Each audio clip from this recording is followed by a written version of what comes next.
വെള്ളിത്തിരയിലേക്ക് ഇക്കാശാന്മാരുടെ വാർത്തയിലേക്കാണ്. യുവ സംവിധായകർ പ്രതികളായ ഹൈബ്രിഡ് കഞ്ചാവ് കേസിൽ എക്സൈസ് കുറ്റപത്രം സമർപ്പിച്ചു. സംവിധായകൻ ഖാലിദ് റഹ്മാനും അഷ്റഫ് ഹംസയ്ക്കും പുറമെ ഛായാഗ്രഹൻ സമീർ താഹിറും കേസിൽ പ്രതിയാണ്. സിനിമാ പ്രവർത്തകർക്ക് ലഹരി എത്തിച്ച ഇടനിലക്കാരനെ ഇനിയും കണ്ടെത്താനായിട്ട്.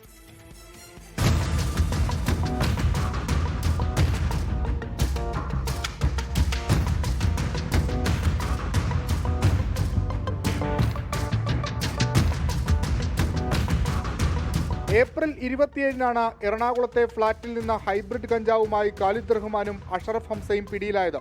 തുടർന്ന് എക്സൈസ് നടത്തിയ അന്വേഷണത്തിൽ ഫ്ളാറ്റ് ഉടമ സമീർ താഹിറാണെന്ന് മനസ്സിലായി. സമീർ താഹിറിന്റെ അറിവോടെയാണ് ഫ്ളാറ്റിലെ ലഹരി ഉപയോഗമെന്നും കണ്ടെത്തൽ. പിന്നാലെയാണ് സമീറിനെയും കേസിൽ പ്രതി ചേർത്തത്. കോഴിക്കോട് സ്വദേശിയായ നവീനാണ് ലഹരി കൈമാറിയെന്നായിരുന്നു പ്രതികളുടെ മൊഴി. എന്നാൽ ഇതിന് തെളിവില്ലെന്ന് എക്സൈസ് പറയുന്നു.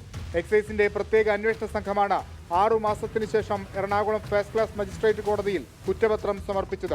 സിനിമാ മേഖലയിലെ ലഹരി ഉപയോഗത്തിലേക്കടക്കം അന്വേഷണം നീണ്ടിരുന്നുവെങ്കിലും കാര്യമായ തെളിവ് ലഭിച്ചില്ല. വിഷ്ണു സുരേഷ്, 24 കൊച്ചി. ലോകത്തെവിടെയായാലും ഏത് സമയത്തും 24 വാർത്തകളും ഓഗ്മെന്റഡ് റിയാലിറ്റി പാക്കേജുകളും എക്സ്പ്ലെയിനറുകളും വിശദമായി കാണാൻ ഞങ്ങളുടെ യൂട്യൂബ് ചാനൽ നിങ്ങൾക്ക് സബ്സ്ക്രൈബ് ചെയ്യാം.